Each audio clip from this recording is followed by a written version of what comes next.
Hi guys, okay, we're here at Hicks Elementary. We're going to take you through what the classroom looks like for a PBCD classroom, the use of the visual schedules, and then we've created the feats to teach our children how to wait. So the most important thing to remember is that the visual schedule is going to create that framework for learning throughout the child's day. So we should be able to come into your classroom and see the master schedule, and then it coincides perfectly with what is presented here for each individual icon. So the first icon is going to be toilet, and we're going to teach the child that this icon represents that activity. The circle icon represents circle time. Breakfast means go to the table. So you can see how the visual schedule actually correlates to learning, to increasing comprehension. And then of course our children with autism are going to rely heavily on this visual schedule throughout the day. So we know our kids with autism have difficulty processing auditory information. So again, this visual schedule is crucial to build their understanding, to reduce behaviors, and then also as a way to build their communication skills within the classroom.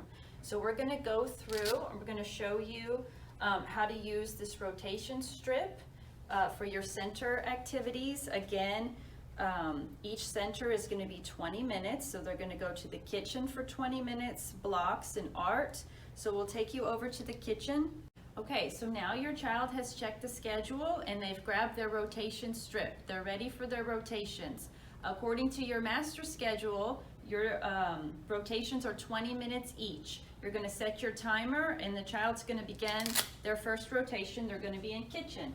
The child places the kitchen icon in the parking lot that we've created for kitchen, and then they put their rotation strip down there and they're ready to play for 20 minutes in the kitchen center.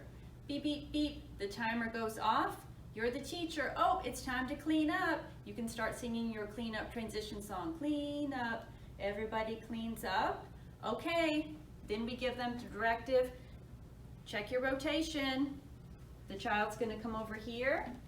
They're gonna pull off that rotation strip. They have it here and they're waiting. We're teaching them again that crucial skill of waiting, which is difficult for a lot of our children, right? Okay, after you give them direction, okay, go to your station. Oh, look, I'm gonna go to blocks. So again, we've created the flow, so there's not a lot of movement. I've gone from kitchen, and now I'm just going right here over to blocks. I'm gonna put my icon here, and I'm gonna put my rotation strip right there. The teacher set the timer for 20 minutes. I'm gonna be in blocks for 20 minutes, playing. Again, 20 minutes goes, the timer goes off after 20 minutes, beep, beep, beep. I'm gonna teach them again, clean up, building those routines and those expectations. The child grabs the rotation strip once again. We're waiting. Teacher gives the directive, okay, go to your station. And next, I'm gonna go to art. The child, again, we have a nice flow of movement. That's my last one, it's empty, 20 minutes. I'm gonna be in my art center right here. Beep, beep, beep, the timer's gone off again. Clean up, clean up. The child cleans up all of their materials. They grab the rotation strip, which is now empty. Oh, they are waiting feet. Now it's time to check your schedule. And they walk back over to their schedule. Okay, so now your child has an empty rotation strip. We're gonna teach them to put it inside the bag or container that you've set up here. And then that's a signal to them that they're gonna check the next icon on the schedule. They're back on the schedule. The icon says snack, so the child knows to go to the table, finds the parking lot for snack. And the child's now at snack. Okay, now we're gonna go over the procedures for leaving the classroom. That can include recess, going to lunch, and going to inclusion time. So this child is gonna go to recess. It's time for recess. They take their recess icon, they put it in the parking lot, and then they're directed to wait. And have their waiting feet ready to go to recess. The teacher gets the rope We're using this as a visual to teach them to wait, and it also creates independence so they don't have to hold the teacher's hand. They're just holding onto the rope as they get ready to go outside. With their waiting feet, they're holding onto the rope. Okay, it's time to go outside. Patricia, can you be my helper? Can you open the door? Patricia opens the door, and then everybody leaves to go outside. Okay, now your child is gonna check the rotation strip, and we've grouped them. I've grouped yellow and green, my yellow and green child together, and they're on the same rotation strip. It's the same because we're still providing opportunities for children to socialize within centers and also to build that communication. So yellow and green are both gonna go to kitchen at the same time for 20 minutes. They're gonna go to art for 20 minutes together, and then they're gonna go to math for 20 minutes together. The other important thing to remember is that you guys probably want to write the child's name here, just so you know whose strip is who for when you're putting the strips back and creating your schedule again. Now we're gonna go through a mock rotation. Miss Igwe and Miss Duarte are both gonna be children, and I'm gonna show you how they go through and check their schedule. So currently they're in circle time, and I'm gonna call each one individually. Miss Igwe, come check your schedule. Miss Igwe comes. A paraprofessional might need to prompt her to get here. So Miss Igwe comes, she checks her schedule. Oh, it's time for her rotation strip. Oh, look, where are you gonna go? Kitchen. Okay, where's kitchen?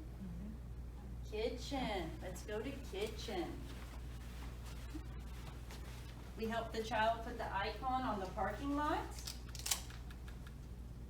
The rotation strip goes right here, and Miss Igwe is ready to play in kitchen for 20 minutes. Good job. Okay, next it's Miss Duarte's turn. Miss Duarte, come check your schedule. Miss Duarte is a little bit more independent. She's able to come to me independently. Let's see if she can do it by herself. She finds her schedule. Where are you gonna go? Art? Okay, where's art? Good job. She goes to art independently. Perfect. Now they're in art for 20 minutes. They're both playing. Beep, beep, beep. There's the timer. Okay, clean up, clean up, clean up. They clean up all the materials. Check your strip. Waiting feet. I give them a prompt to wait. They're waiting. Okay, go to your station. Oh, you have math. And remember the flow, we've created that flow so where each child knows where to go. Perfect, they put on their icon, they put on their rotation strip, and now they're ready to play in their center for 20 minutes. So she might be playing here independently by herself. Maybe there's a para stationed here to watch these two centers. And then we have a para here working on math IEP skills. This is all of our activities related to math. And then over here is our ELA station or IEP station ready to work one-on-one, the teacher and the student. Now we're going to talk about how you might utilize both the teacher and the two paras in your classroom. So again, you might have one para stationed over here. Para 1 is going to be monitoring and supervising the children in the play centers, both the kitchen and the blocks. If those children are independent, then that para can move into a center and be working on some of those language and communication skills. Because again, our children don't know how to play, they don't know how to communicate, so of course it's going to be essential that the para is modeling some of those skills for the children as well. So para 1 is over here.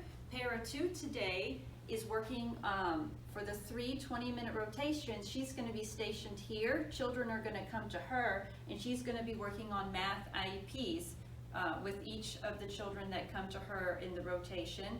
Miss Igwe is over here. She's going to be stationed here for the hour of center time, and she's going to be working on IEPs at this table over here. What's also important to remember is that between those rotations, those 20-minute rotations, the para and the teacher and the para over there are going to help those children transition to the next station and help get them to where they need to be. Once they're where they need to be, it's time to work on the next group. Okay, a couple of points to remember as we go through all of our rotations and building our schedules. So first, the use of a timer is going to be critical to building those routines. So once every child is where they need to be and within their center, that's when you're going to set your timer for 20 minutes. Beep, beep, beep, the timer goes off. That child hears the timer, they take that as their cue to start cleaning up, and you're also giving that verbal prompting. That can help reduce a lot of problem behaviors, especially, say Patricia loves kitchen, it's hard for her to leave kitchen. Oh, but look, timer's up, we gotta go, and it's time for the next rotation. Using the waiting feet to teach children to wait in between each center is also very crucial. Teaching them to use the icon to make an association between the icon and the representational activity, and also remembering what level of prompting your child currently needs. Some kids are going to need full physical prompts to get to where they need to be, whereas others, by the end of the year especially, should be completely independent. That's what we want. They know their routine, they know where they need to be. That's going to be huge, and especially huge for managing behaviors throughout the year.